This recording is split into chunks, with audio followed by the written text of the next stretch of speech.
সমস্ত মানুষের দৃষ্টি আকর্ষণ। 1. গুনাহ মুক্ত হতে হলে কলেমা দাওয়াত শিখে কলেমা দাওয়াত লম্বা সময় মানুষদেরকে দিতে হবে। 2. গুনাহ মুক্ত হওয়ার পর নামাজ আদায় করতে হবে। 3.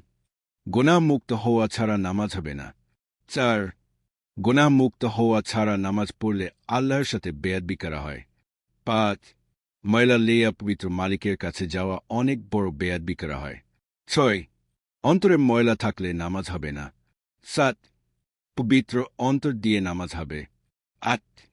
অন্তর পরিষ্কার করে নামাজ পড়তে হবে। সমস্ত মানুষদের দৃষ্টি আকর্ষণ।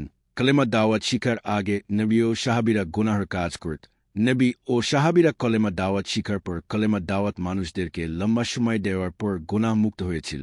কলেমা দাওয়াত শিখা কলেমা দাওয়াত লম্বা সময় মানুষদেরকে দেওয়া মুসলমান হওয়ার প্রথম কাজ। প্রথম কাজ না করলে মুসলমান হওয়া যাবে না। মুসলমান না হলে গুনাহের কাজ করতেছে। গুনাহ মুক্ত হতে হলে প্রথম কাজ করতে হবে।